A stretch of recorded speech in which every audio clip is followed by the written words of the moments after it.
And this is the New Jersey Department of Environmental Protection stakeholder meeting for the hazardous waste rule and recycling rule amendments.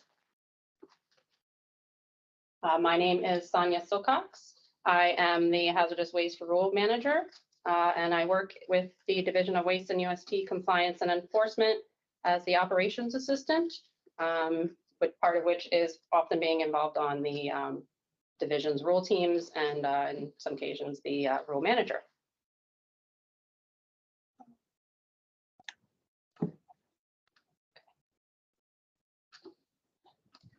So just some general info to get started before we delve into everything. Why am I missing a slide?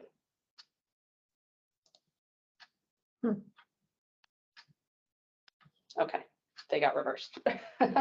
So my general meeting information, just to run down the information for everybody. We're going to be pulling an attendance list from all the attendees. So we're very grateful to have everybody and looking forward to a wonderful discussion. Just one thing, I know we have many people calling in on the phone line. If you have an opportunity, it would be great if you could email me the same email address you've been using to get the invitations or any inquiries regarding the meeting. Sonia with a y.silcox@dep.nj.gov. If you could just send in your name and organization, so we can add that to the attendance list, as it won't show up if we pull it from the app. Again, like I mentioned, the meeting is being recorded. We plan to share a recording of the meeting on the event website, on the event page of DEP's website. There is a chat function available. We would like that to be limited to any concerns with the app or technical difficulties with the meeting. We have staff on hand to kind of keep an eye on that and assist as needed. And then in the event you have any other questions or need to follow up with anybody that we may not have opportunity to discuss in this meeting, our final slide will include contact information for the offices involved with the rulemaking and myself. If you need to have that, that'll be provided at the end.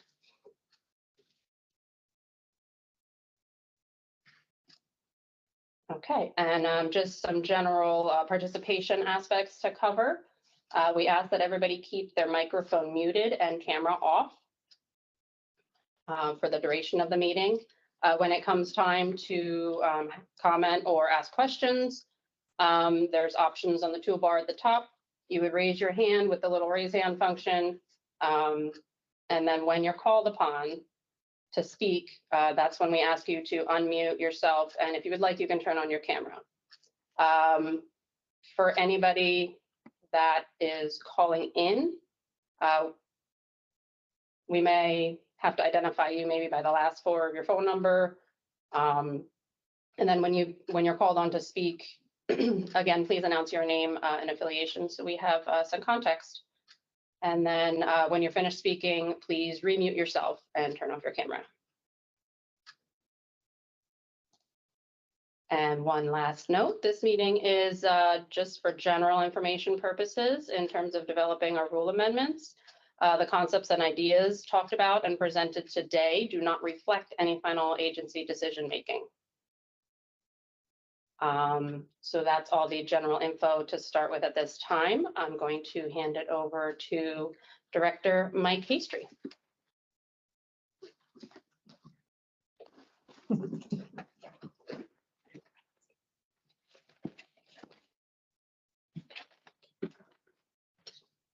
You need to turn on the camera.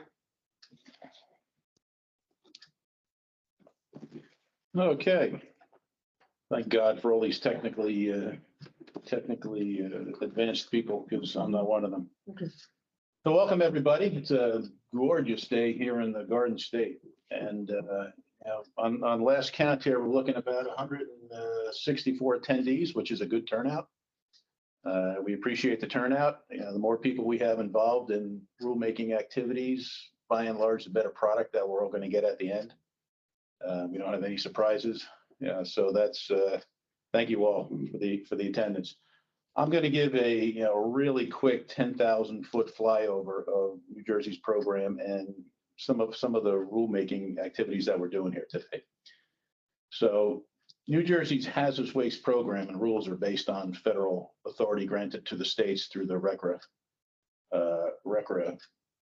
the program, which is the Resource Conservation and Recovery Act. And in fact, no state can have a hazardous waste program unless they have their delegated authority from US EPA to run a program. We are no different. We have a program very similar to EPA. We actually incorporate EPA's rules by reference to a certain extent. As the waste director, I'm also responsible to make sure that New Jersey's program, and not just the enforcement program, but the permitting program, the remediation program, which also equates to corrective actions, the recycling program that's involved in recycling of hazardous waste, that, yeah, we're all in sync with EPA's and the RCRA requirements. Part of the ability to do that is to make sure that our rules are in sync. And that's kind of the basis of today's activities. The brunt of what our rulemaking changes are really, they're rather simple with regards to ensuring parity with the current RCRA requirements. So when EPA changes some of their rules, they may change citations, they may move things around. We then are responsible to make sure our rules kind of do the same thing.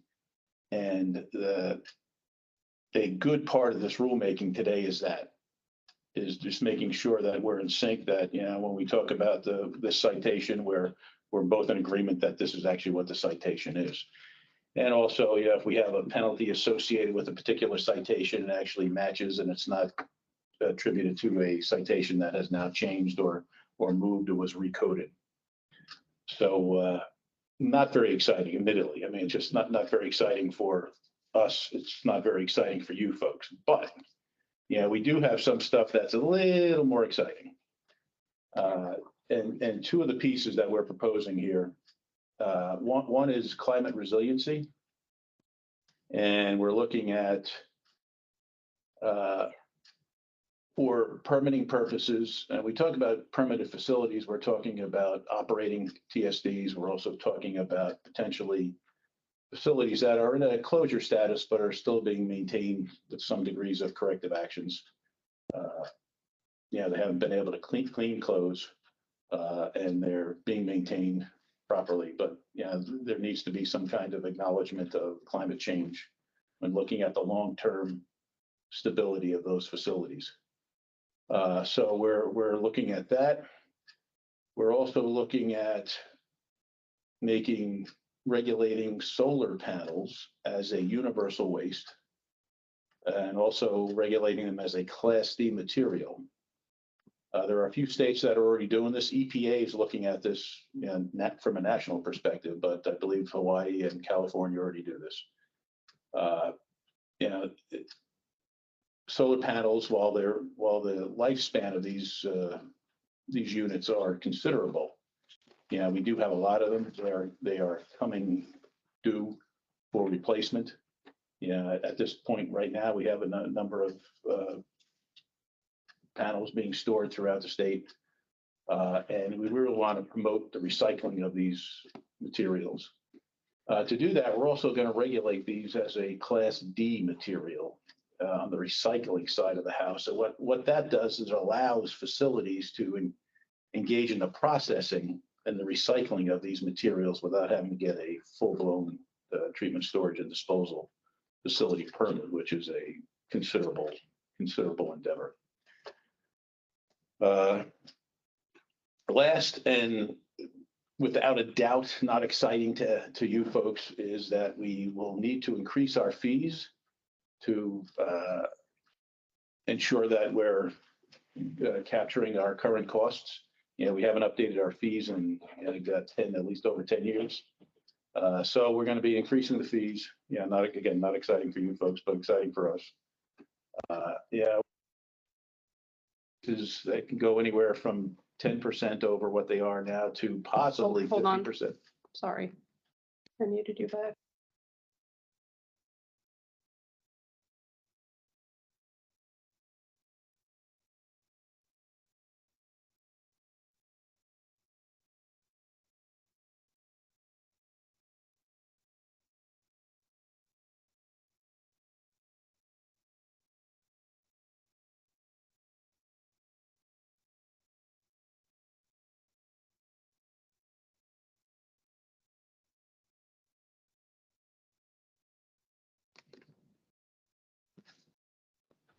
I am unmuted now, I hope. We can hear you now. Yep. Well, I don't know if you guys hope that, but. Thanks. Anyway, so we have the update our fees. That's kind of the really high level overview of what we're doing here today. And I'm gonna, again, thank you all for tuning in. Again, the more people we have, the better product we can deliver at the end of the day. And wish you all well. I'm going to turn it back over to Sonia now, who will provide a little more detail into what we're doing. Hopefully we'll keep her unmuted and make it easier for everybody. So thank you again.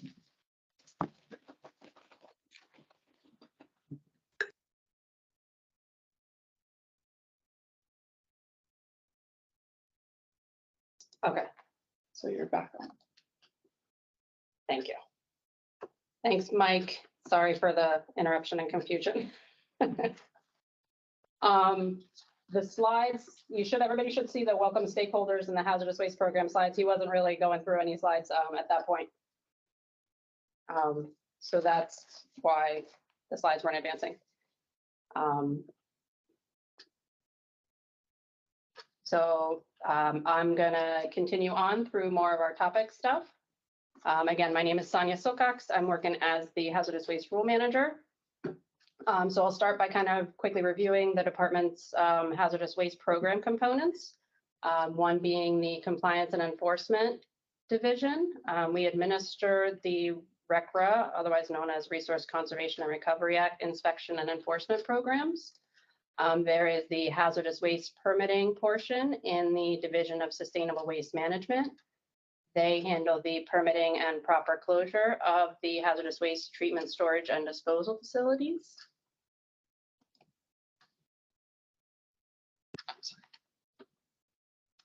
One sec. You want it? Yes. This is wrong. Which is wrong? I thought Going on this one. And then the other component is our hazardous waste remediation management unit as part of the contaminated site remediation and redevelopment program. They oversee the remediation at RCRA facilities and RCRA hazardous waste management units and the environmental media contaminated with RCRA hazardous waste.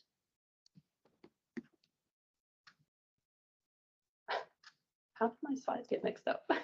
Okay.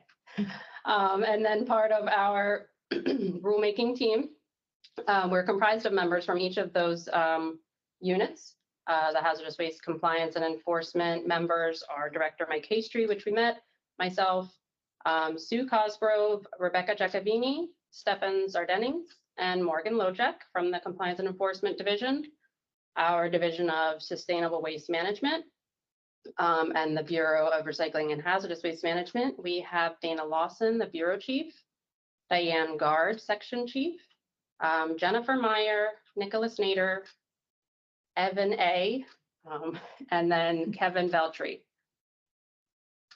Our Bureau of Case Management is represented by Bureau Chief Anthony Sinkay and Mary Cosentino. And then we also have a member from our Office of Enforcement Policy, Mike Gage.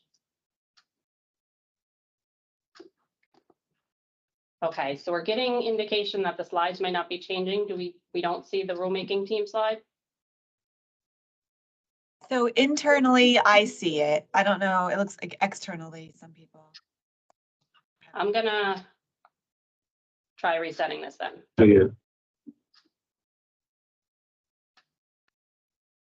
A couple of people are seeing it and some are not.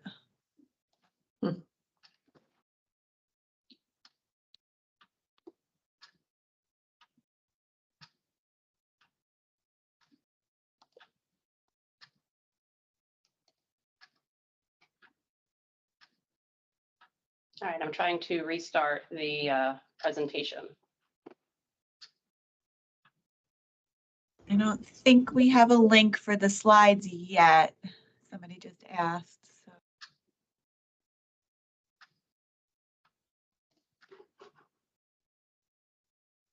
So I just covered the rulemaking team.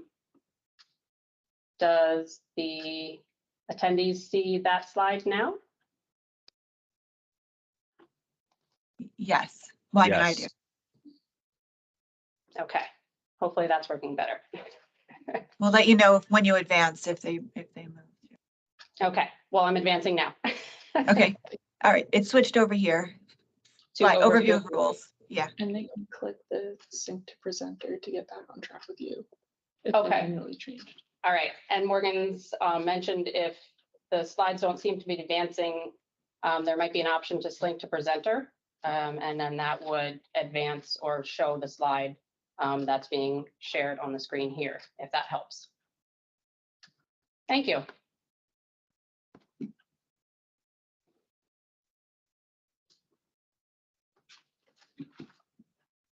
All right, so to delve into some of the primary content now, I'll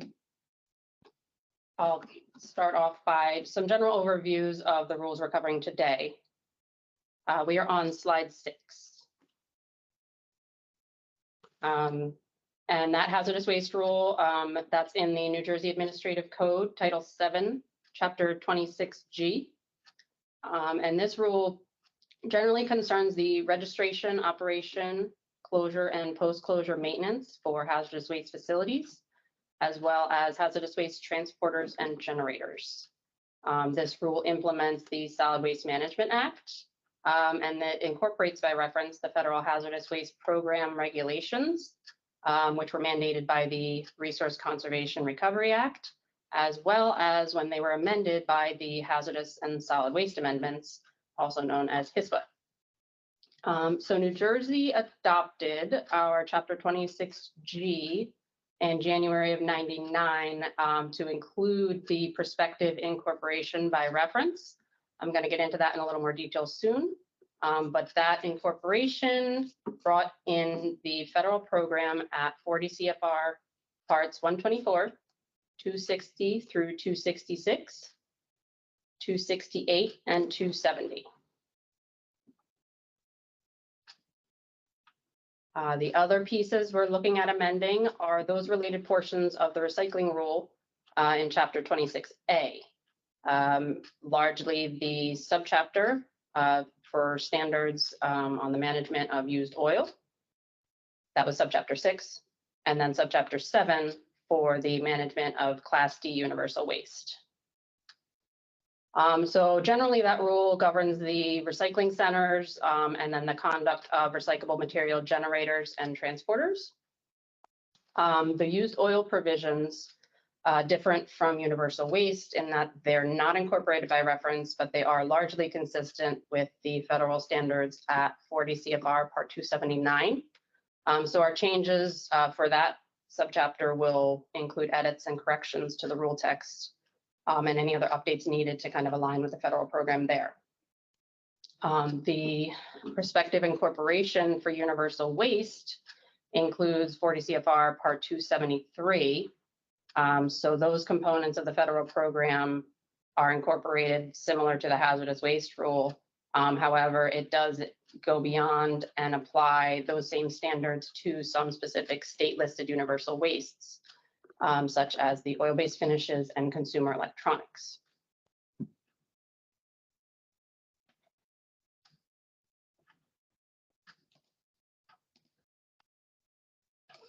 So to start off, part of the primary reason driving this rulemaking effort and these rule amendments is the need for federal consistency. So we need to be consistent with the RECRA program.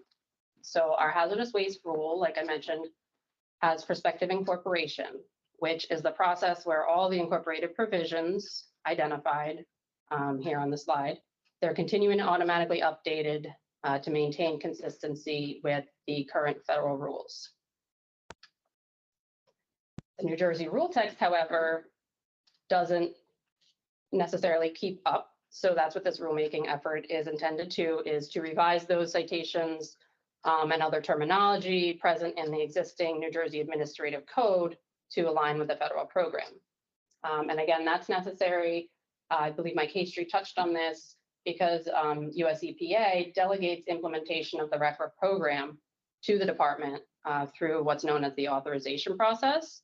And that process also requires our regulations to be equivalent or no less stringent than the federal program.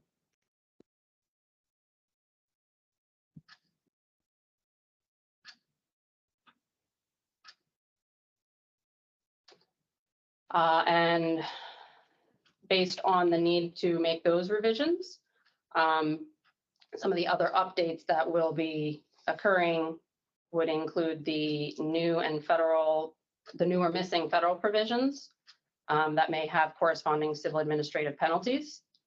That would be in section 2.4 of chapter 26G is where the civil administrative penalties table lies. And overall, just for some familiarity, the record rules that have changed on the federal side that have impacted the need or driving some of the need for this is really the generator improvement rule. That was done several years ago, but it did a lot of kind of reorganization of the federal program. So we need to adapt for that, but it also added provisions like episodic generation, small quantity generator renotification, large quantity generator closure requirements, and a quick reference guide for the contingency plans for the large quantity generators. There's also been the electronic manifest rules and the pharmaceutical rule as part of subpart P that, are some of the big ones to be considered in terms of incorporating and aligning with the federal record program.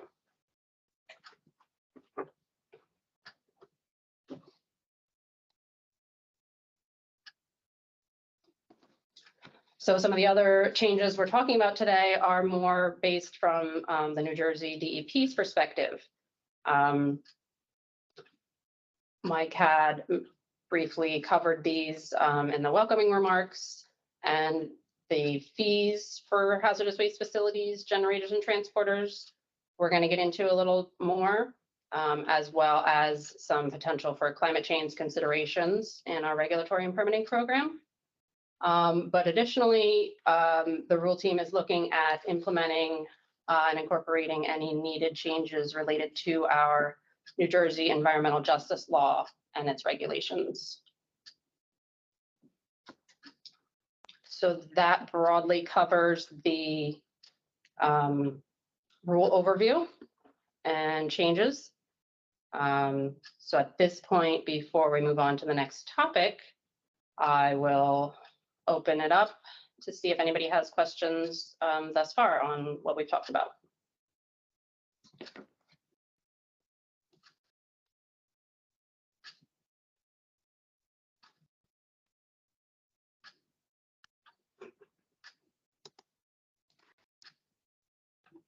Okay. So not seeing any. Again, we would just ask that if you raise your hand and we can call based on the order that we see it pop up. Otherwise, I'll move us along into the update on hazardous waste fees, and Mike Gage will be our presenter for that.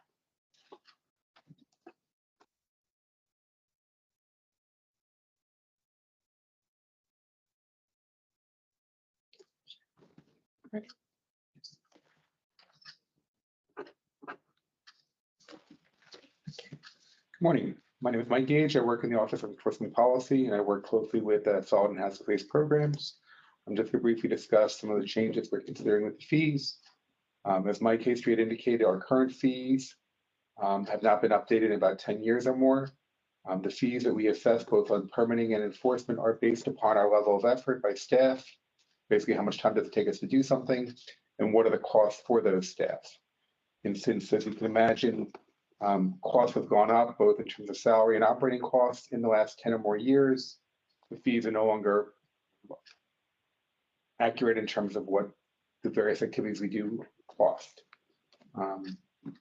As Mike mentioned, we expect the fees will be increasing. How much will vary, but you'll get to see that when we actually move forward with the rule proposal itself. The other thing that's going to be changing, being thought of for changing, are the fees related to hazardous waste transporters.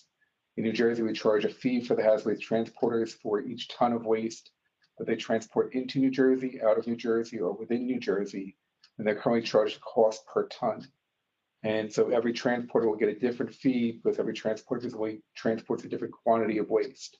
We're looking to change that calculation to be simpler in that we're proposing having 3 different ranges of quantities transported and then charging a fee for each of those ranges. And so every transporter will get one of 3 fees. If they actually transport waste, if they didn't transport any waste whatsoever, they'll get a minimum fee.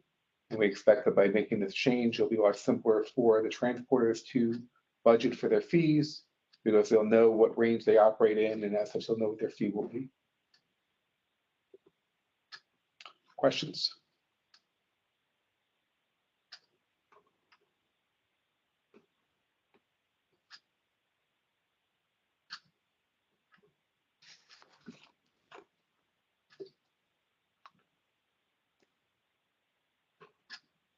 Well, if there are no questions, we'll move on to the next topic. Thank you all.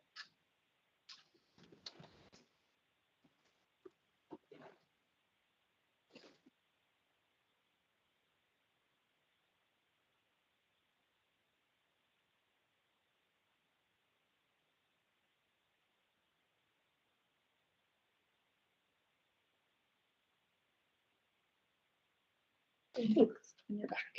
Okay. Thank you, Mike. Appreciate that. We did have a comment in the chat from, I believe, Shanna. She just wanted to identify that the transporters pass the costs that they incur, I guess, through the hazardous waste fees onto the customers. So I did see that in the chat. We would like that the chat is maintained for technical issues for the meeting. If you have a comment, we want to hear from you. We want to be able to engage. So just raise your hand and we'll glad to call you. All right. So anybody else input, thoughts, questions on the hazardous waste fees before we move on? I don't see any hands raised. So I will start with the climate change. We got one more. Okay, we'll come back to the questions on that. There'll be open discussion. We can follow up with the climate change or the at the end when we open the floor.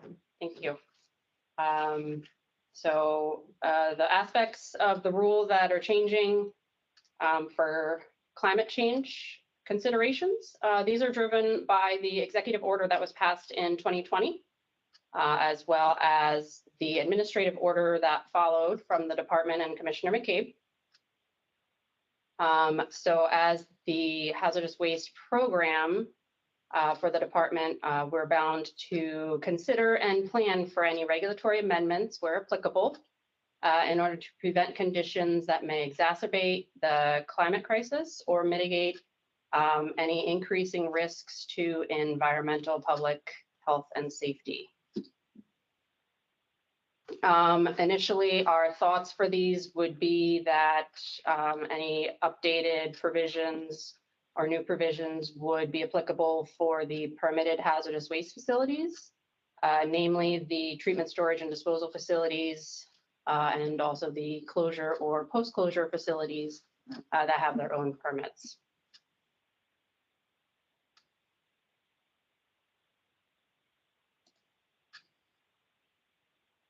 And one mechanism that we are looking at or considering for incorporating these changes is potentially an impact assessment.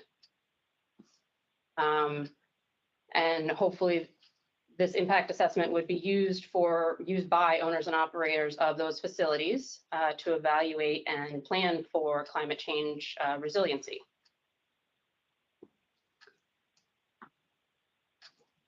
As part of that assessment, it's considered to be either linked to or along the lines of the environmental and health impact statements already existing, and that process, and then expand it to incorporate similar facility-specific information and evaluate how it might be affected by various climate change threats. in other rules, we've outlined some specific minimum threats and potential scenarios that might apply to a site or facility to be evaluated. Some examples of those would include the flood hazard areas, storm events and flooding, sea level rise projections, or other notable extreme weather. Think along the lines of fires or tornadoes, straight line windstorms, things like that. And in order for the facilities to be able to conduct those types of assessments, we would refer to the various data and tools available on our department's climate change website. And then other scientific resources that are out could be used and referenced in that assessment. So the assessment is anticipated to potentially be, like I mentioned, part of the EHIS process. So it would be conducted and or updated at the time of applications for a permit or permit renewals, or other times an EHIS may be required. So that's generally our thoughts on incorporating climate change aspects for the rulemaking in this effort. So I'll open up the floor and see if anybody has thoughts. We'd like to hear from those facilities, the industry representatives here that this might be impacting.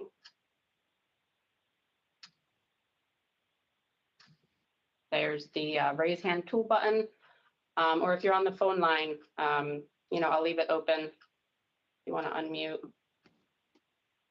to give us any feedback.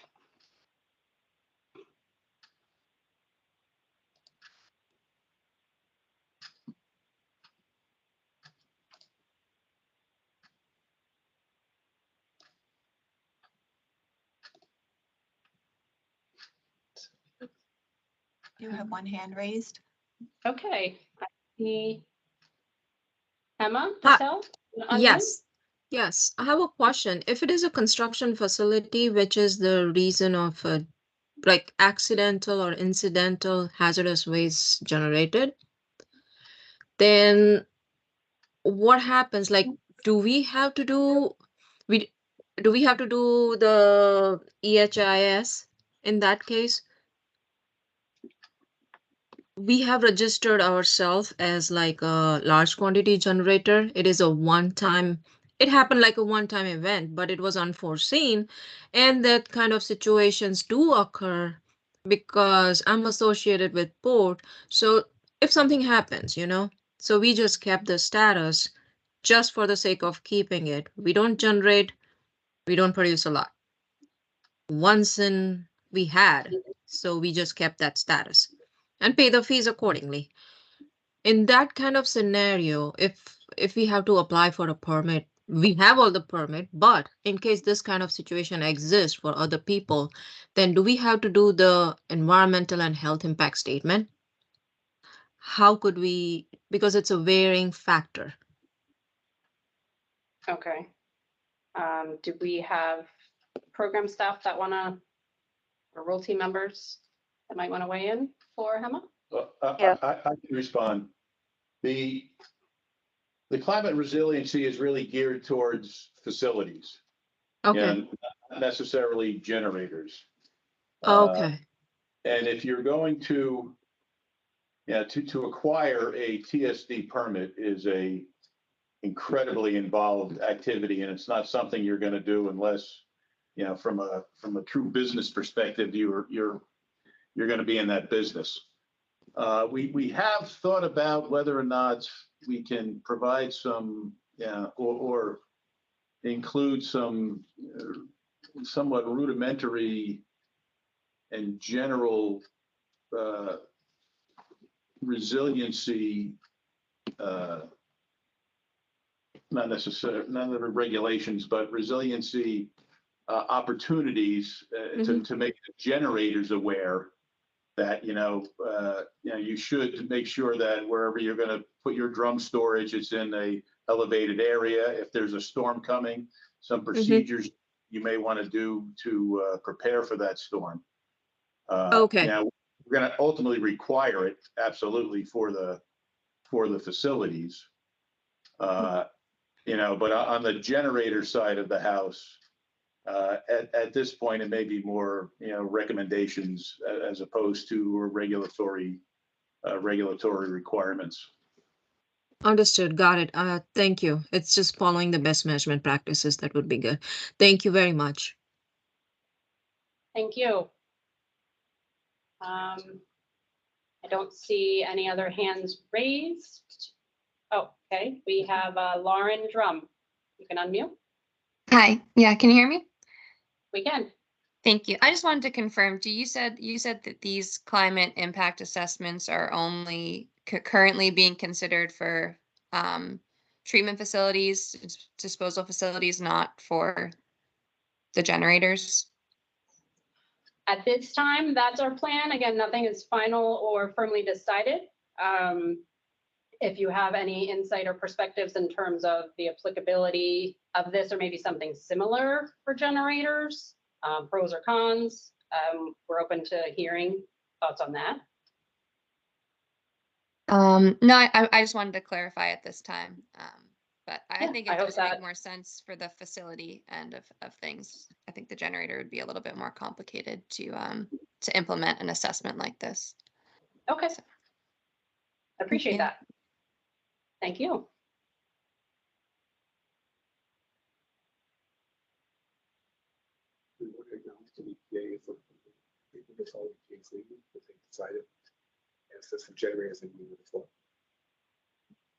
Right, so Mike Gage mentioned that EPA has also recently put out a draft memorandum regarding recommendations on how to work with RCRA facility owners and operators to integrate climate change adaptation considerations. So that's something we're aware of and we'll also be evaluating and considering as part of this effort. If anybody's hasn't seen that or isn't familiar with that, we can add a link to that information in our chat. So at this point, I'll open it up one more time. We do have another hand. Lissa? Hi. Hi, my name is Lissa Nairn. I'm from SLR International Consulting. I deal with site remediation. Will this tie in at all to the new administrative guidance for green, sustainable, and resilient remediation that was put out recently by the site remediation program?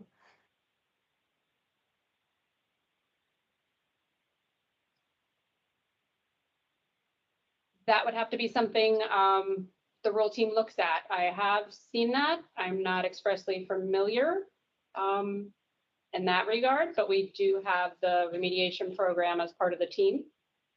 I'll open it if they have any thoughts on that at this time, but that's something we will have to take under consideration. I appreciate you bringing it up. Thank you. Hi, this is Mariana Cosentino with Site Remediation. I'm a case manager. I don't believe my bureau chief is on right now, but since this is all pretty new, I'm not sure how we're going to coordinate the two programs and the different sites, how we go about all this. If you want to send your email in the chat, I can get back to you. I'll do that. Thank you. Thank you. Thank you, Mary. And thank you, Lissa. Okay, any other, so I put a couple links in the chat related to this. We have our department climate change website as well as EPA announcement for the climate change considerations. Any other last minute thoughts or questions before we move on to the next topic?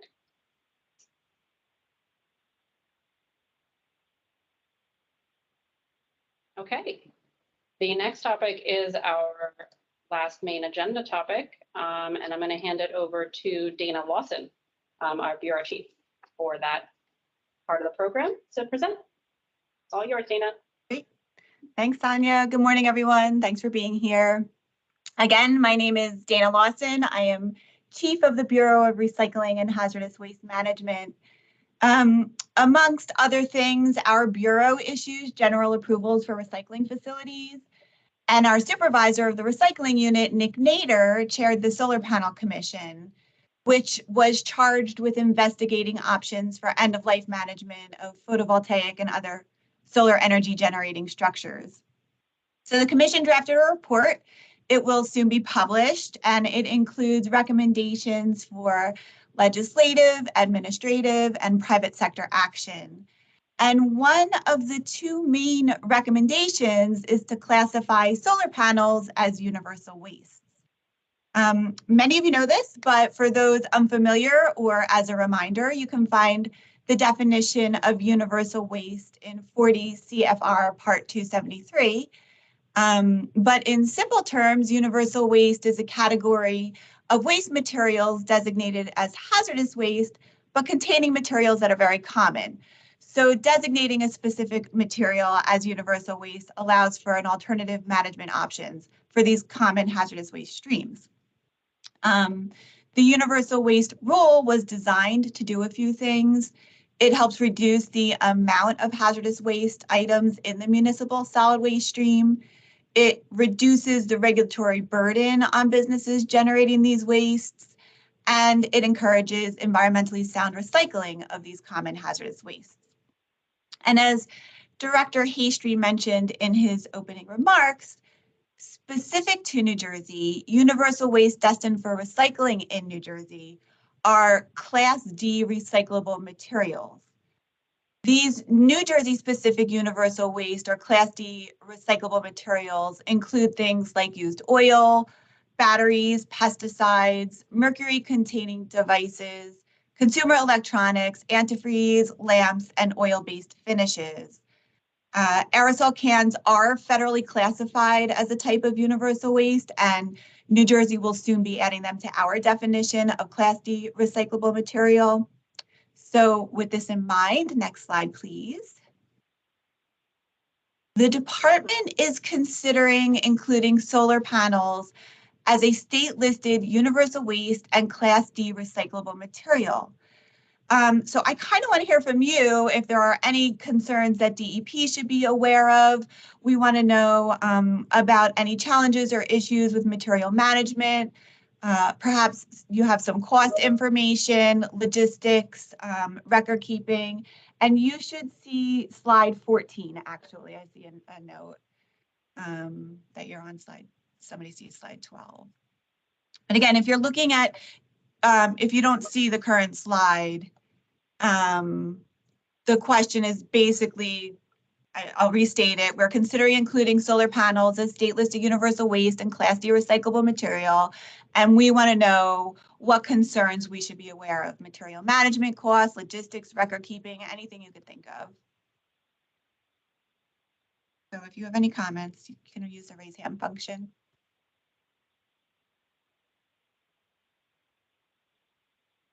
Okay, just a reminder for any participants, apologies with the slide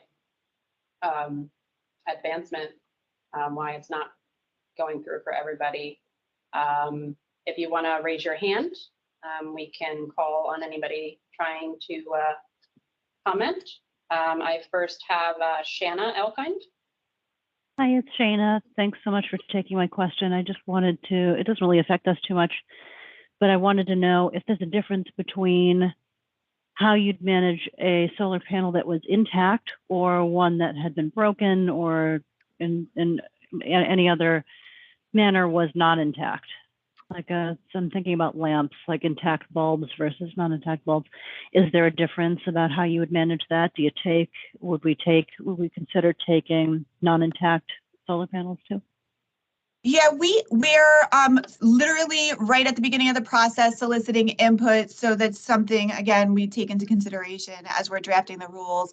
And as they become a Class D material and we start drafting the requirements and the standards for that, I suspect during that time we would also, I think, probably hold another stakeholder meeting.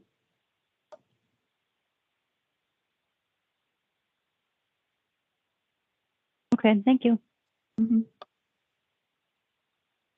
We also have Patel, Devang Patel. Good morning, everyone. The question I have is most of these solar panels are going to be ending their life soon. They were installed on a residential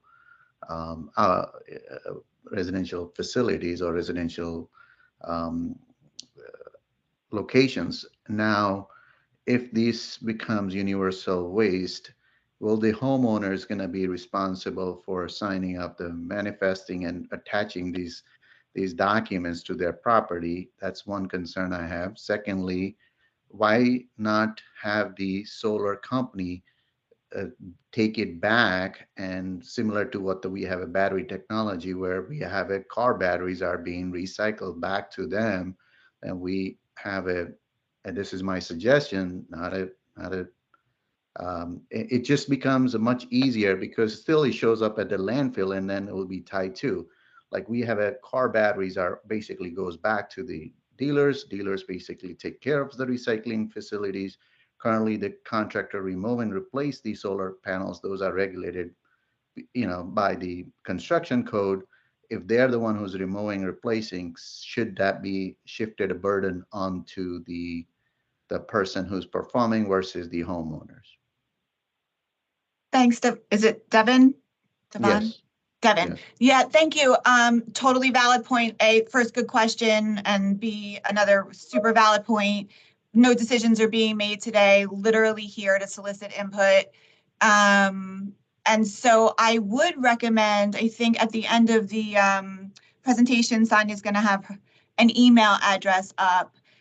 We'll capture these comments in the transcripts and we're taking notes, which we'll bring back to the rulemaking table. But also, if you have additional thoughts or comments to make, definitely send that email to Sonia. Again, I appreciate you giving us this feedback. Thank you.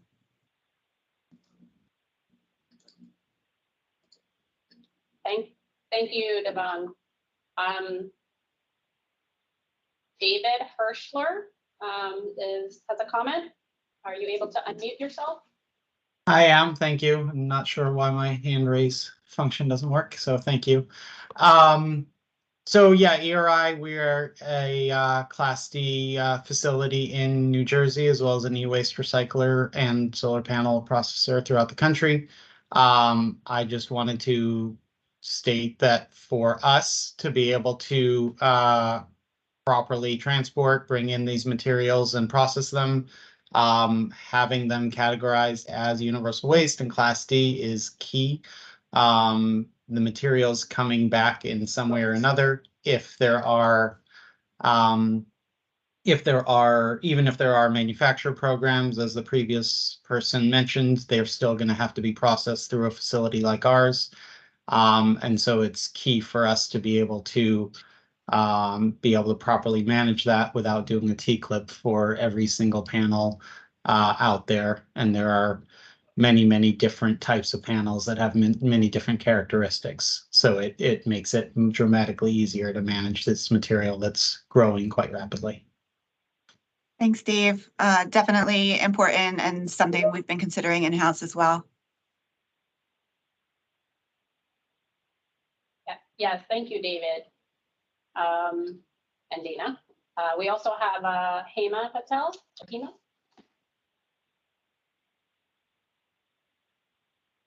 Hi, I think so. I'm entailing Devang's question as well as concern. I have the same thing. One of our facility is a very low quantity generator. And now they have panels, solar panels, which are like covering a huge parking lot area. So when the day comes, then we have to remove and replace or amend something or something to be done with it. Now, would that trigger the facility to go as a hazardous waste large quantity generator? Has a thought been given to that, or? I mean, That's my currently, question. currently right now, if you were to remove those solar panels, they need to be tested, otherwise treated as hazardous waste. Okay, so it basically triggers me into a large quantity generator. It might. based on the. Yeah. Okay. Okay. So it should be rather like batteries should be taken out and given out to the generator who produce this solar lights, solar panels, given back to them instead of a facility being triggered to a hazardous title. So, okay, got it. So Thank here's you. some consensus between what Devin said and what Dave said and now what you're saying. So yeah, I hear you guys. Thank you. Have a Thank good- you. Mhm. You too. All right, who else do we have? Christina? Okay, I did see one of our program staff, Lawrence Lewis. Oh. Did you have input? Hey, Lawrence.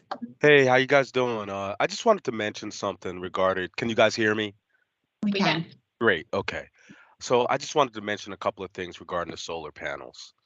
So if the solar panels are from a residence, even if they were to test positive for hazardous waste, they would be actually considered a household hazardous waste, and they're usually managed as a solid waste currently.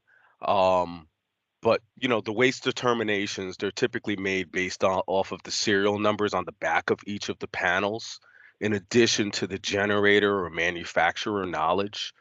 But you got to keep this in mind. If a contractor is removing the panels and then transporting them for disposal, at minimum, the contractor would have to possess the appropriate self-generator, A901 exempt, solid or hazardous waste transporter registration with the department. If an A901 licensed transporter were contracted to transport the panels, that works too. But I just wanted to mention that regarding any type of solar panels from an actual residence versus a commercial business. Thanks, Lawrence. Thanks for that. Yep. Sure. Okay, we do have a couple more hands. Christina, Hello, good morning. morning. So I have a question regarding, let's say I'm looking into a power purchase agreement option. So technically the solar panels wouldn't be owned by us, by the company. But I guess in regards to that, how would the disposal be handled? Would it still be, since it's on our property, would we have to handle it? Or would this be more of a contractor thing since it's, they own it?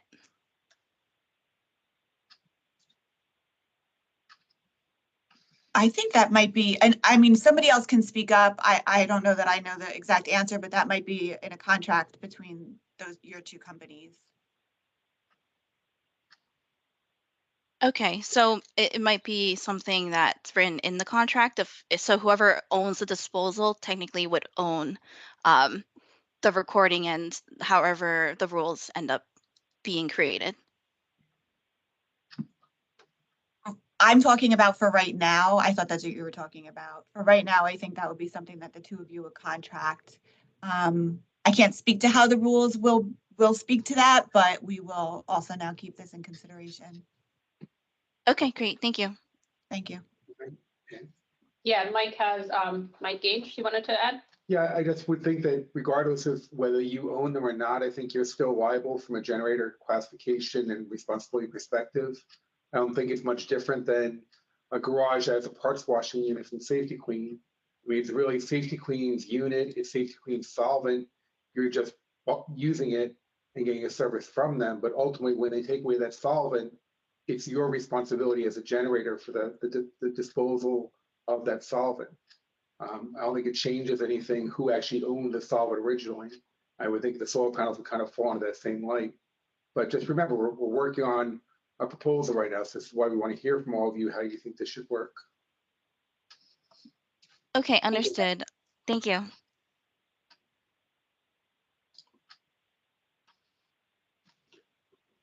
Okay, we're getting a lot of great feedback. I believe next in line was David Herschler again.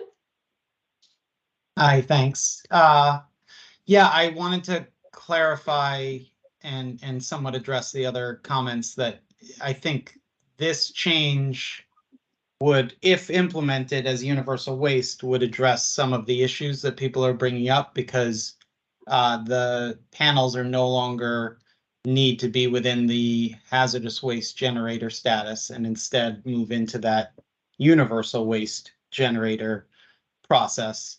So it makes the process for collection or sites that have these panels that are then removing them, they don't have to count that towards their hazardous waste generator status, but they may need to be a large quantity handler of universal waste, which is a much lower impact process on the collection sites. I just wanted to clarify that this rule change would move things in that direction. Thank you, Thanks, Dave. David.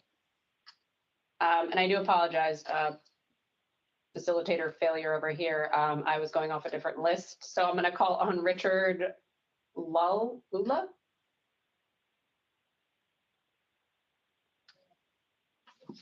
Can you hear me? Richard? Yes. Yeah. I think I had a question on the climate change impact assessment. Is state planning to have changes related to hazardous waste storage management or emergency plan if the facilities are located within the flood hazard area or related to storm or flooding issues for the existing facility, or are there going to be a requirement for existing facilities or new facilities, or it will impact changing your emergency response plan?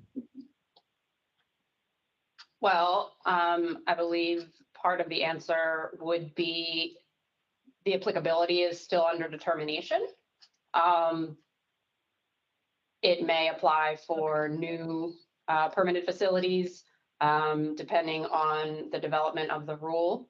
It may apply otherwise to existing facilities. So if you have thoughts in terms of concerns or questions, we're open to that, to hear that, so we can take it under consideration as we draft this.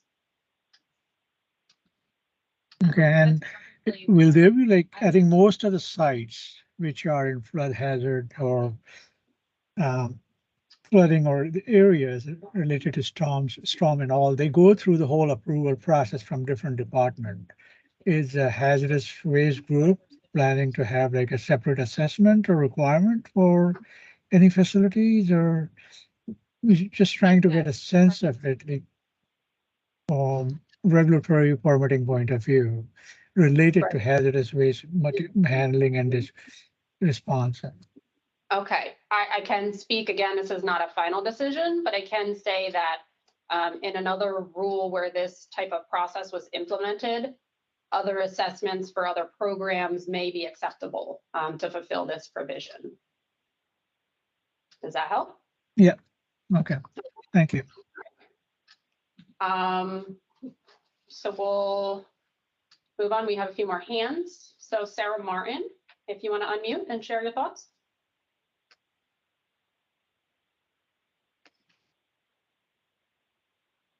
Great, thank you. Can you hear me?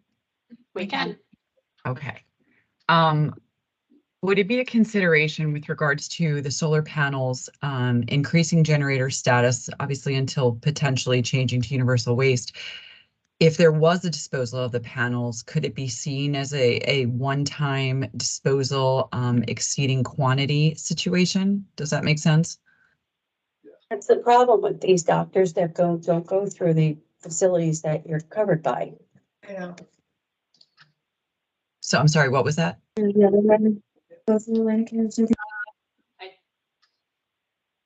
think that was an unmuted participant, but I believe the answer was yes for your comment. Okay. And sorry, one other question. You had mentioned aerosols in New Jersey going into Class D recyclables coming up. Is there any kind of timeline on that or additional information that may be passed out to be on the lookout for? We don't really have, a timeline. We're moving that one as quickly as possible. If you want to shoot me an email, happy to give you updates from time. Okay, great. Thank you. Yeah. That's all. Yep. Thank you, Sarah, and everyone else for your comments thus far. Dana, I don't know if you'd be interested in putting your email in the chat for Sarah, or Yeah, yes, of course. Thank you. Yep. So we still have a couple more guests for comment. Kevin Walsh, are you available? Yes, hi, this is Kevin. Kevin. Just a question going back to the recycling of the panels between residential and commercial. It sounded like you guys were saying that if a residential building was to ask their solar installation company to recycle them, that they would need a specific license to do so. Is that correct? I think that may have been related to Lawrence's comment. Yes. Say that again. I'm sorry. I'm asking, so let's roll back a little bit. If a resident or a commercial building wanted their installers to take the solar panels for recycling, you said that they would need a specific license to carry. Now it's considered not residential waste, but commercial waste? So if solar panels are from a residence and if they were to test positive for hazardous waste, they are considered a household hazardous waste, Okay. and they're typically managed as a solid waste currently.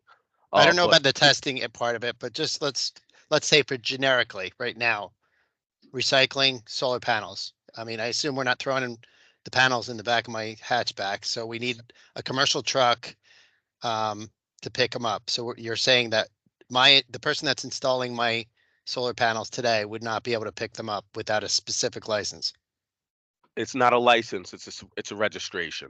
Okay. So at minimum, the contractor would have to possess either an A90, what's called an A901 exempt solid or hazardous waste transporter registration, and you could Okay. apply for that with the department. All right. So my comment today is, since the DEP is supposed to facilitate reasonable, responsible recycling. Hold on. Stop a minute, please. I can't hear. The DEP is to facilitate responsible recycling. I would think that we would license all the solar installers so they would become, again, as the person used the example of the batteries, that all our batteries go back to the car salesman or the auto repair salesman for proper recycling.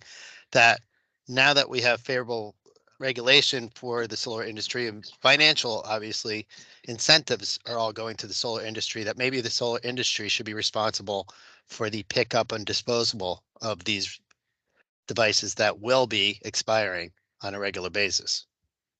Yeah, thanks, Kevin. We're definitely considering some sort of extended producer responsibility, some sort of, these are all up for consideration. It's definitely something that's being discussed internally. So I appreciate that. Thank you. Thank you. And thank you, Lawrence, for helping there. We have another guest for comment, Devon. Yeah, I'm just following up what Kevin just mentioned. Currently, we are licensed E901 contractor. We don't really actually manage that as much because we have a licensed site remediation professional license, so we are exempt. But it's a great point. Recyclable material under the Class D are required A901, but exemption, which I'm not aware of it because I just recently went through the training. But if you are recycling enough material, you become the contractor have to possess A901, and current backlog is almost 12 months to get that license. So again, my request and my suggestion would be, if we are recycling the tires coming from the tires and batteries coming out of cars, and if it's going back to it, would that make sense to just continue that process in exempting that going through A901? Because A901 contractor list is very short and it's not that many. If one exemption is there, then there'll be so many other exemptions will be coming in play. So my comment here is that I think there is we got rid of the lead and we got rid of the asbestos from the house. Now we got on a roof, something else becomes another issue. We trying to help the environment. We're creating a worse on a situation environment. So where does the balance comes to? At the end of the day, everyone pays the bills, but everyone is trying to be a responsible citizen. But where does it responsibility of homeowner ends? And homeowners becomes responsible forever for this. Well, recycling a battery doesn't necessarily ties to them. So that's where I'm leaving my comments. And you couldn't have left us at a better transition for the next slide, so we might as well go to that one. If the department proposed, what was that? I thought the same thing, Dana. Yeah. So if we do propose to classify solar panels as state listed universal waste and Class D recyclable materials to ensure best end of life management options, we heard everything you just said. Still want to know what standards, conditions, or clarity can be incorporated into rules or guidance documents, and also, just like you said, should we be considering any type of exemptions for managing solar panels, and if so, what might they look like? Again, I know you guys you weren't expecting this pop quiz. I don't know, you haven't probably thought this totally through. Share some of your initial thoughts now. Happy to receive emails later.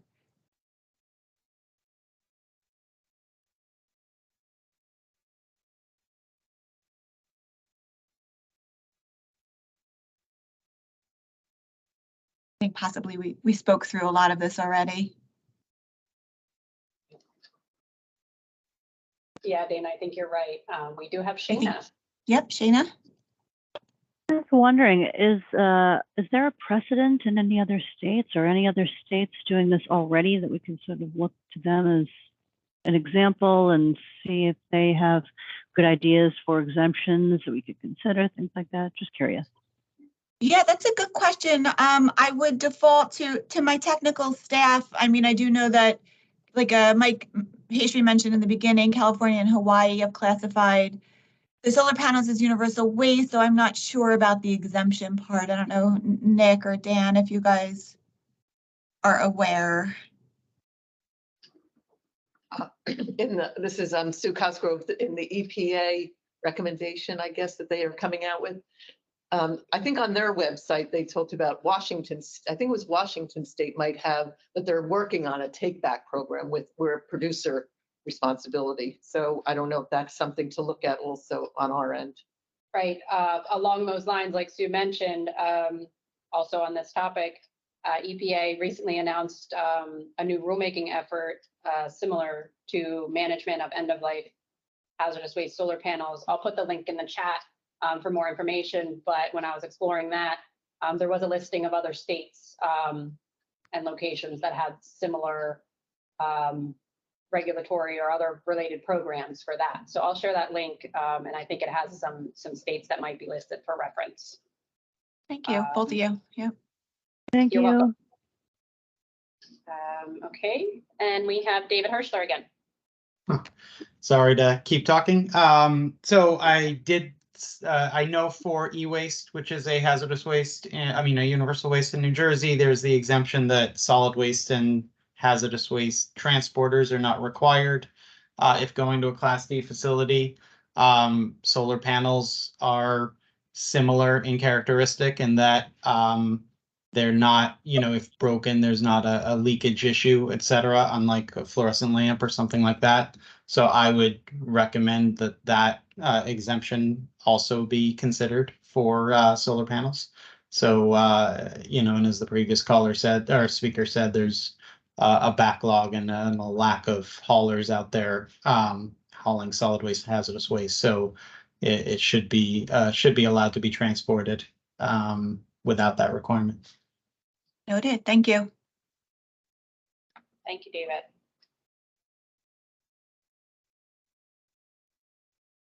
Any other questions or thoughts? We have Dan Clark adding that California treats, I guess, PV is photovoltaic panels as universal waste, and Washington State has a take back program. Thank you, Dan. Thanks, Dan.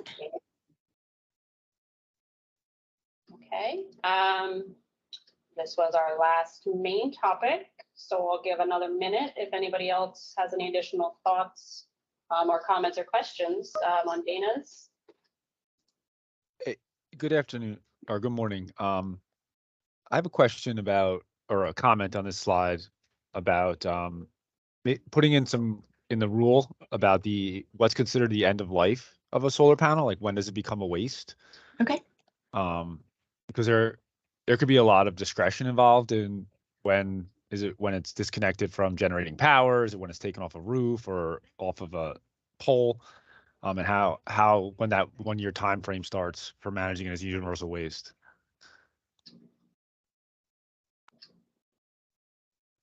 That Okay. that definitely sounds helpful to take into consideration, as it's kind of helping to determine that. We don't have the answers today, but I think we'll definitely take it into consideration. Thank you, Jesse. Yeah. Jesse, if you have some thoughts on that, those definitions, by all means, share them. I have my emails in the chat. All right, I'll send something over. Thanks. Yes, great.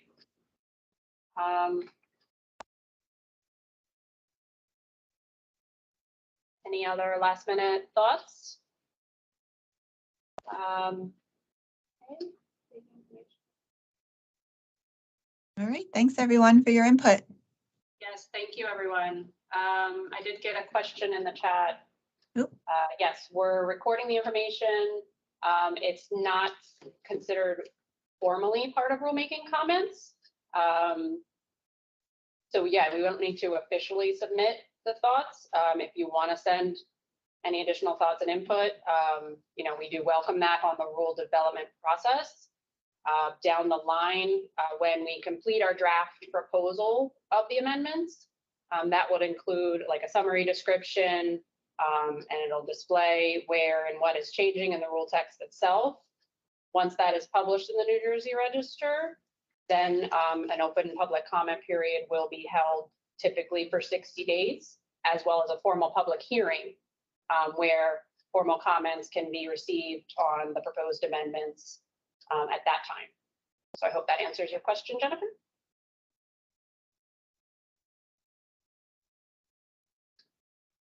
Okay.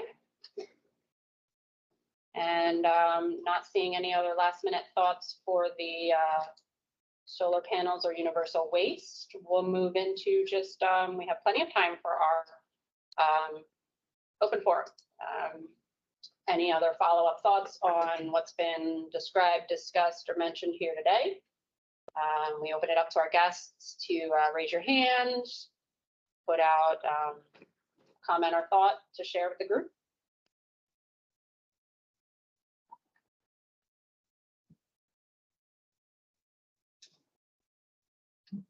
Okay.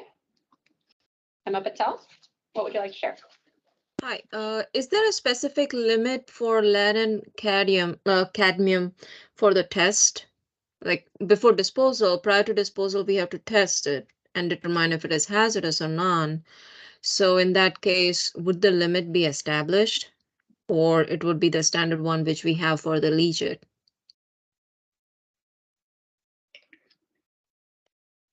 This Is it going to be revised? So are you asking if the panels contain, if there's a specific amount or value of lead or cadmium results testing of the panels, what that amount would be? To Yes. classify them as hazardous waste? Yes. Would it be anything different from the standard list of EPA issued leachate values or the metal? The leachate values? Would it be different from leachate values? It's not likely we would change that level, the TCLP level. That's Yes, TCLP. right, that's in the rule right now, that it's not likely that we would be changing that for just solar panels. Yeah. Okay. Thank you, Sue. So basically the level or determination amount that's there now would most likely be maintained. Got it. Thank you. Yes, thank you. Okay, we have Eric for a comment. Eric Broadway.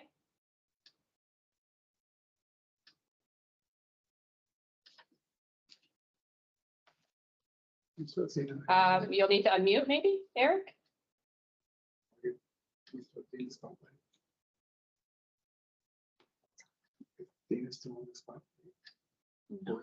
Okay, maybe we'll come back to Eric because we also have Lauren Crum. Hi, yeah, just circling back to the climate impact assessment topic. So Yeah, it does. To my knowledge, there are other programs with the NJ Pact effort, specifically, the land use regulations being considered for the flood hazard rules, the coastal zone management rules. That there are climate impact assessments being considered for those rules. Also with EJ, more from a public health and safety standpoint, but still these kind of big picture sweeping assessments that are being requested of the regulated community. And so just my concern would be, duplicative efforts that, the regulated community is having to conduct multiple types of these, big picture climate impact assessments to comply with multiple regulations across the department. So I just wouldn't want that to become burdensome upon the regulated community, especially if these assessments are not really action oriented. They're more meant to get the regulated community to think about climate change and how they can adapt their operations to adjust for that. So I guess it's just kind of like a broad comment that, my opinion would be the more specific that these impact assessments could be to the program area, the better to kind of decrease that duplicative effort that seems to be happening across, multiple department programs in order to get the regulated community thinking about climate change and resiliency. Okay, yes, I think it's definitely a valid point. Definitely take it into consideration and hopefully avoid it as much as possible. I appreciate all the context and additional input. Yeah. We had Eric put in the chat a question. Would a chemical truck driver require a transporter registration in order to move chemicals from one facility to another within the same state? I'm going to ask for our technical staff to potentially help answer Eric's question. Well, if it's a waste, then yes, it'd have to be a registered hauler. Mike So basically said it right. If it's a waste, then you have to have either a well, depending whether they generate it or not, they would have to have. If they didn't generate it, they would have to have an A901 license and the associated transporter registration. If they did generate it, they would just have to have a self-generator registration with the department. But if it's a product, then no, you wouldn't need anything. So first you have to determine, is it a product or is it a waste? Right. I think that's helpful, and hopefully that covers Eric's question. Another question about the sense of timing. Yeah, but I'm going to go to Regina. Had her hand up if she wants to add in.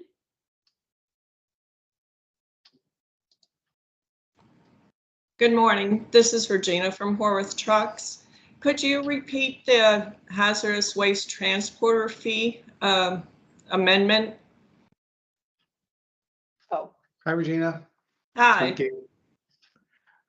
Yeah, so what we talked about was the idea that, as you know, right now, we calculate a cost per ton for hazardous waste that's being moved in, out, or within New Jersey, and then each transporter is assessed a fee for each ton that they transported. And the problem with that is, I think every fee is a different amount, and if there were mistakes made with manifest data, the fee could ultimately be incorrect. We're looking to change to a simpler approach where we would ultimately come up with 3 ranges of quantities transported and have fees associated with those 3 different ranges. And so you just need to know which range you fall within, and then there'll just be a flat fee.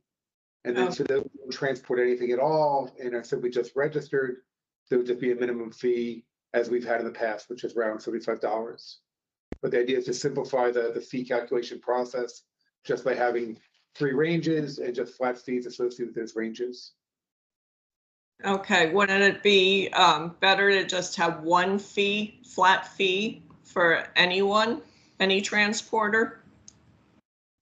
The only challenge with that is, so for a hauler that transports a significant amount of waste, has a large amount of equipment, should the fee for them be the same as a small operation that simply has like one truck that they use a couple of times a year, like, would you want to have that tiny hauler get a fee of $50,000, $100,000 and have him be charged the same fee as a large commercial hazardous waste hauler would? So the thought is, right now our fee is based on tonnage, and therefore those who haul more waste and therefore have more equipment subject to registration and more likely to be inspected, they also get a larger fee because of that. And those who have a small equipment inventory and are less likely to be inspected, they pay a smaller fee. Yeah, that makes sense. This is Mike, I'm sorry. Okay. Thank you. The only question I have is these 3 different tiers. In the economics today, $1 a ton means a lot to either get a, sizable job or not. And so maybe the guy in the second tier, if his fee is lower, he's got a better shot at, someone like us that our fee is probably going to be higher because we transport a lot more waste. That's a good point. Okay, thank you. Not to cut in front of anybody else. I'm Go ahead, sorry. Sue. No, I didn't mean to take. it's okay. I was just you, thanking Regina. them. I know. I'm sorry. But I just, while you were talking about the different levels of maybe for transporters now, there was a question earlier on about generator fees going up also. But I just thought if you could also talk about the different categories for generator fees as well. It's already being done for generators. And that was a general. That general question about fees going up for generators too. I guess to backtrack a little bit, so broadly, our fees are based upon what effort it takes for us to do whatever work is associated with them. So for generators, it's the cost for us having to inspect them. For transporters, it's the cost both for us to register them as well as the cost to inspect them. And so the fees that we charge are based upon what is the salary and operating costs are for the staff involved. And so if either the amount of time we're spending is increasing or the cost of our staff are increasing, then the fees would be increased as well. And as Mike Hasty had mentioned at the very beginning of this meeting, our costs right now are based upon, I think, 13 years ago. And so you can imagine a lot has increased in 13 years. And as such, we're expecting the fees to go up. And so for all the fees, we're going to need to calculate what is our actually operating costs right now, our salary costs right now, figure out that hourly rate, and then use that hourly rate to reevaluate the various fees we charge both in enforcement and in permitting. And so yes, large quantity generator fees, presumably those would increase as well because the salaries involved with inspecting generators have gone up. And likewise with TSDs, there again, the cost of the staff inspecting those facilities has gone up. On the hazardous transporter fees, they're a little bit of an unusual circumstance in that the fee is really serving 2 different purposes. It's the cost for us registering the equipment and the staff who do that, and then it's the cost for the transportation oversight unit that does the inspections of the haulers. And to go backtrack for a second, for solid waste transporters, they just pay a fee for each piece of equipment that they have registered. For hazardous waste transporters, it used to be the same way. However, there was a lawsuit which raised questions about how we were calculating our fees. And so a change was made as part of that legal case where instead of charging for each decal that we issue, we charge a cost associated with the work that's going to be involved with that hauler, whether it be the work in terms of how many decals they get, is kind of proportional to the amount of waste they're hauling, or the amount of likelihood that they'll be inspected.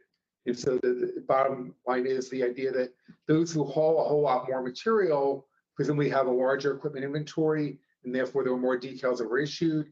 And likewise, if there's more of them on the road, they're more likely to be inspected, and therefore our oversight costs would also be higher. And so that's the current basis for the transporter fees, where it's per ton. We're not looking to change that. We're still going to have it be per ton.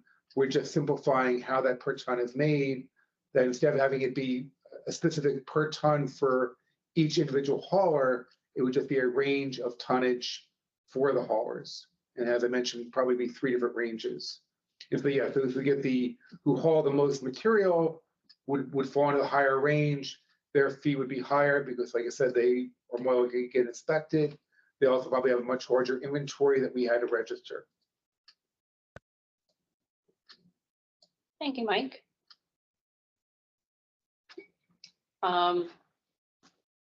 There was a general question I want to address, but before I go there, I'll just leave it open to see if there's any other thoughts on the fees, generators, transporters, before moving on.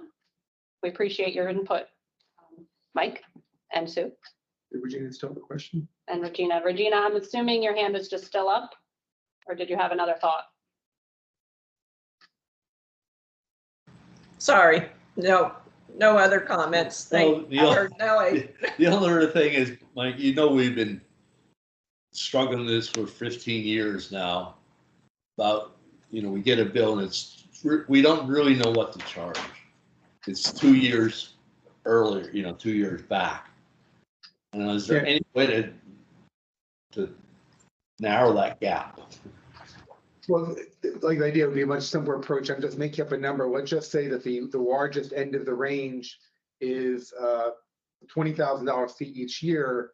You know you're going to be in that range. So you just know every year you're paying us $20,000, and therefore you would know what cost you need to pass back to your generators. Right, but the problem is you don't know how many tons you're going to haul. 2 years ago, you hauled 100,000 ton. You know, so you're charging a smaller fee. For us to charge, you're charging the same fee. But for us to charge our customers, we're charging, you know, what we got billed. But 2 years later, you might have only charged, you could have charged 200,000 ton of your fee doubled.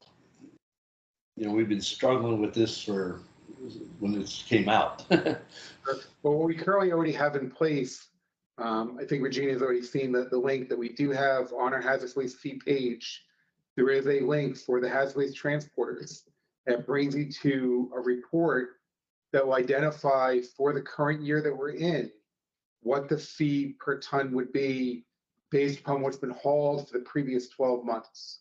And so it's looking on a rolling basis of what is the total amount of waste that's been transported for the previous 12 months and dividing that number by our program cost to come up with a cost per ton. And so it's showing you in real time, based on what the trend has been, what the cost per ton is.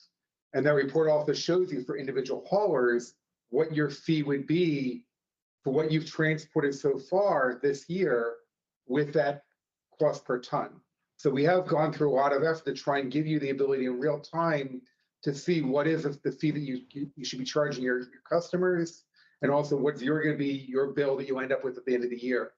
And as I mentioned, that's looking at a 12-month rolling time period. And so since the fee is ultimately going to be based upon what happened in a given calendar year, the accuracy of that cost per ton becomes more accurate as we approach December. So as an example, if you looked at that fee in March, it's looking at the March of the previous year through March of this year. And as we advance the calendar and we get closer to December, that cost per ton will be more accurate. And that the idea of displaying that information would be if the economy is bad and there's a lot less waste getting transported, well, then the cost per ton will be going up. And likewise, if business is booming, there's a lot more waste getting generated, the cost will be going down. But you actually have the ability right now to see that number in real time. Okay, has it been updated? It is updated. It's live right now. Oh, okay, the last time I looked, I still wasn't seeing anything, which was probably a couple months ago. Yes, so there is a live report that lets you see what the cost per ton is right now. There's also reports that let you see for previous years what the cost per ton was and what your fee would be. And just by way of updates for everyone, we have issued fees for the hazardous waste transported during 2021. We're in the process of issuing the fees for what's transported during 2022. You will receive emails before those actually get issued, so you have a chance to look at your data and make sure it's correct. And then going forward in 2023, we would expect to issue those fees probably in March or April. And then we'll be back on track with that. But as I indicated, the the current system is somewhat complicated because every transport is paying a different fee. And if there was data entry errors with those manifests, your fee could be wrong because the manifest was wrong. And so by going to a range approach, the thought was, if there's a few manifests were wrong, it may not change the ultimate range that you fall within. Right. But I do get the point of the earlier commenter that it does put a larger company at a disadvantage because their fee is much higher than what the smaller guy would be. Okay, so you're looking more at a flat fee, 3-tiered, nothing based on tonnage, but it's not going to be per ton. Yes. Okay. That would help, yeah. Okay. Okay, thank you. Welcome. Yes, thanks, Mike.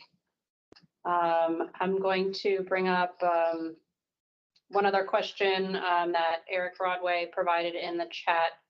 And I'll just call out Lawrence, our TOU supervisor, Transportation Oversight Unit, because this might pertain, he might be best to answer this one. I'll read it out though, and it asks if a self-generating facility transports non-hazardous waste from one site to a storage site, does the truck driver still require transporter registration? Since the truck driver is not hauling to dispose, but rather for storage, is the registration necessary? So the self-generating, let me just read this. The self-generating facility transport non-hazardous waste to a storage site. What do you mean a storage site? It's just been. Hello? I don't know if Eric has mic ability. Okay. Hey, Lawrence, this is yeah. Jennifer Meyer. Why don't you answer it like in two parts? Because we don't know. What I'm thinking is that they're hauling it to a second location for like temporary storage. And They then can't, from there, they wouldn't be able to do that. You can't okay. haul something somewhere for temporary, a solid waste. So a solid waste cannot sit for over 24 hours at a site. So if you're transporting solid waste from, if you're generating solid waste and you're transporting it to any other location within New Jersey for storage, that waste could not sit on site for more than 24 hours. Otherwise, you run the risk of being issued a violation for um, being an illegal solid waste facility. Now you're saying it's not. Solid waste. When we're talking about solid waste just means non-hazardous waste. Solid waste could be a liquid. Yeah, so it is a solid waste. It could be a solid. Solid waste just means it's not a hazardous waste. Yeah. And getting back to what Jennifer and Lawrence were getting at, that if you're bringing material to a facility, if it's solid waste, well, then the facility it's going to should be a solid waste facility, whether it be a transfer station, a landfill, an incinerator that has a permit from us. If you're bringing it to a hazardous waste facility, well, then it should be a treatment, storage, and disposal facility. And in either instance, if you're hauling waste, you need to be registered. Yes. I don't know anyone that would. I don't know any transporter that would just haul waste for storage. That's not what you're being hired to do. You're being hired to transport the waste for transportation and disposal, not for storage. So they shouldn't be doing that in the first place. And then just to clarify the 24-hour rule, the idea is that if you load up, say, trash in a truck, you wouldn't want to have stuff stay on that truck for more than 24 hours because it's potentially going to cause a lot of odors, and you wouldn't want to have that truck in a neighborhood or somewhere else where those odors are going to affect the population. So that's where, as a rule of thumb, when you load a truck, it's supposed to be unloaded within 24 hours, unless some kind of an emergency or equipment breakdown. Okay, thank you. Thanks, guys. We had Scott add in the comments asking how those requirements would apply to used oil. Like, I believe, program, please correct me if I'm wrong, the used oil is considered a recyclable material, so it's not considered a waste. I mean, one of the key things to know about our rules is that it really comes down to what are you doing with that material. So just as a different example, concrete and asphalt, could be a waste if you're bringing it to a landfill. If you're bringing it to a Class D facility, well, then it's going for recycling. It's the same thing with used oil. If you were to bring your used oil to a landfill, well, then it's waste. If you bring it to a Class D recycling center, now it's a recyclable material. What really matters where it's going to, Yep, not so much what it is. 100%. On-spec used oil being transported to a Class D facility in New Jersey would not be classified as a solid or hazardous waste. So because of that, no A901 licensing, you wouldn't need a certificate of public convenience and necessity or solid waste vehicle registration with the department. None of that would be required if being taken to a Class D facility in New Jersey. Okay. And I mean, used oil also has different transfer rules too, though they. Yeah. Facility 35 days. So there, if it's going to a transfer facility, used oil transfer facility. So it's different, there are some different requirements for used oil transportation. Yeah, I would recommend looking at NJAC 7:26A-6.4. Those are the standards for used oil generators and do-it-yourself generators and motor oil retailers.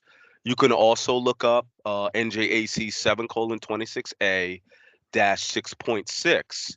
Those are the standards in the state we have for used oil transporter and transfer facilities. So I'll put those regulations in the chat so you can do some research on how these things are currently managed in the state of New Jersey. Fantastic, Lauren. Thank you. Sure. Appreciate that. There was a question in the chat about timing, which I will get to, but I want to give Victor Camperine an opportunity with a comment. Yeah, I had a quick question. I think you answered it though. We have 50% caustic solution that we're looking to get rid of. But we found a facility that could take it as a product. So I would not need hazardous waste transportation for that. Is that correct? I mean, I think you answered your question. The key thing is that for transporters, it's for transporting waste, whether it be non-hazardous waste or hazardous waste. If you're transporting a product, well, then you don't need to be registered. And then, as I indicated earlier, likewise, if you're hauling recyclable materials to a recycling center, you don't have to be registered. Yeah, I would also add that just as a precaution, if it can be used as a product, obtain documentation from whoever you're sending it to, like where they clearly identify that they're taking the material and they can use it and, specifically like a raw material into, whatever. So I would highly recommend that you get that, That's a because if good there's point. Yes. ever any questions about like how, like why was this sent here, like it's normally waste or something, you have documentation and you have a statement from the person, the entity receiving it, and kind of a little, like it doesn't have to be extensive, but some blurb about what they're going to be using it for. Raw material in our blah, blah, blah process. Okay, very good. That's a great idea. Thank you. You're welcome. Thanks, Jennifer. That's a We requirement. have another guest, Sina Nabavi. Yes, this is Sina from Trinity Consultants. I just have one suggestion. I mean, I was hearing about a question about the products transferred to another source site. I think one of the key here is the waste determination, and the documentation for waste determination, that all facilities should make that determination if something is waste or not at the point of the generation. So I think I recommend that. It's just my suggestion, but I think that's a good practice to make that waste determination at the point of a generation. And then moving forward, that you need to deal with it as waste or no. This is material. This is good product. This is good raw materials that's not subject to waste. So that's just my point. I wanted to bring it up here. Thank you. That's great. I I'm gonna answer the timing question. That came earlier. I think it was from a calling in guest. They were asking on a sense of timing for the potential Class D solar panel and universal waste regulations. So in general, our focus is the hazardous waste rule amendments for consistency with the federal program.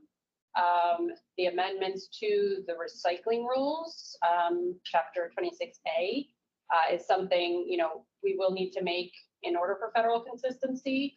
And since we are opening them, we are looking at these solar panels and including them within that, which is why we're appreciative of everybody coming in to give us feedback and explore that option here.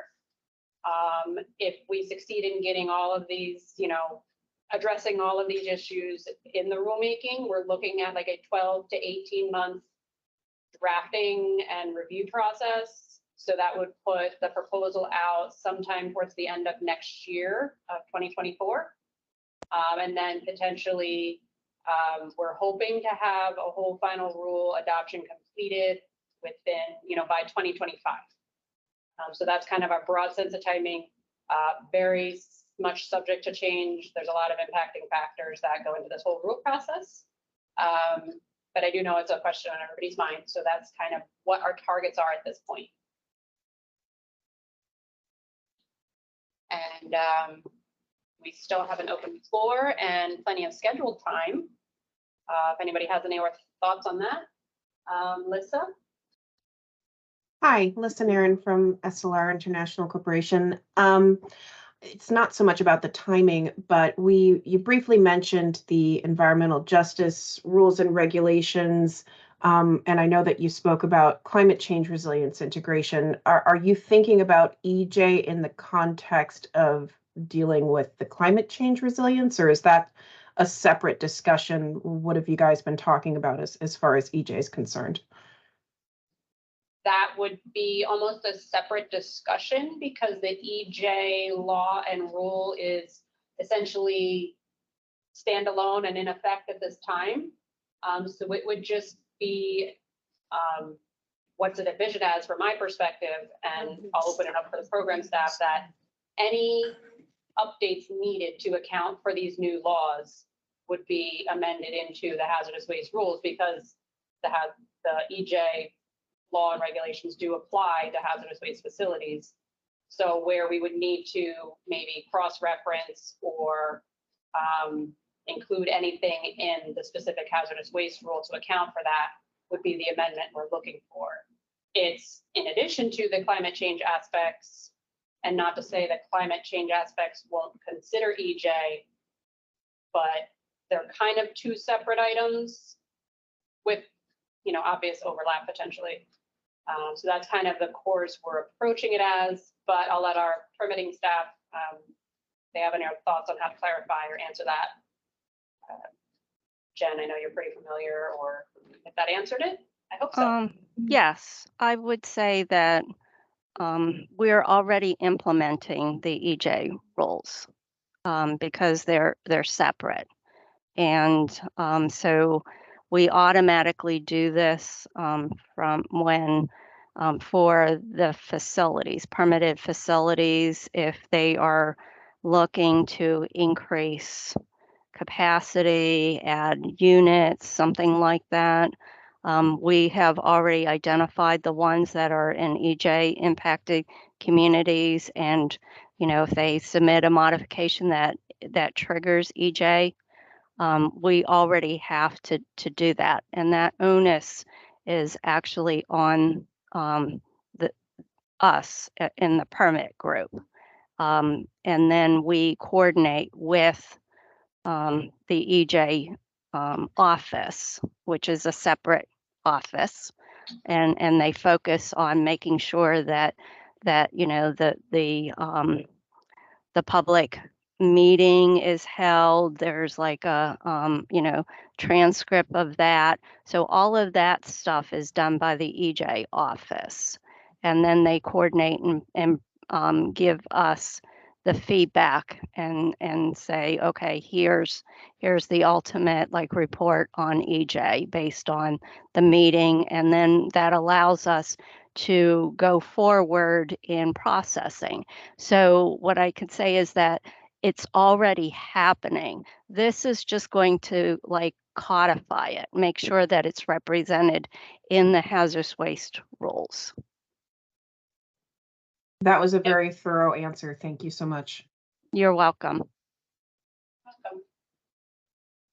Okay, I don't have any other hands raised, and I don't think we have any other comments in the chat.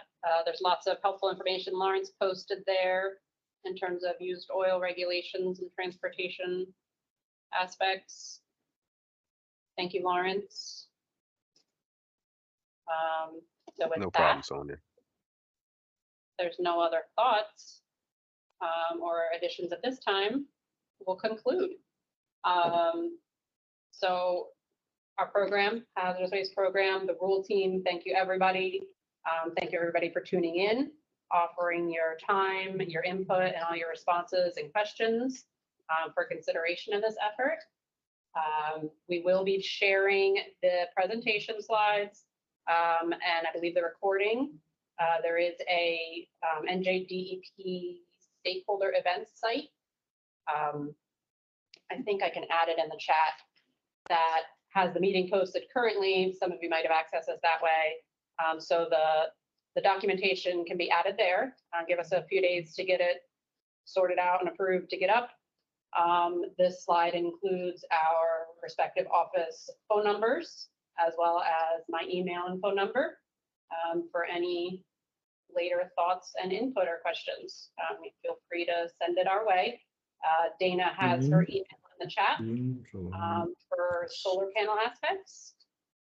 And if there's no other thoughts at this time, thank you once again. Everybody can go out a little early here and enjoy the rest of this lovely day.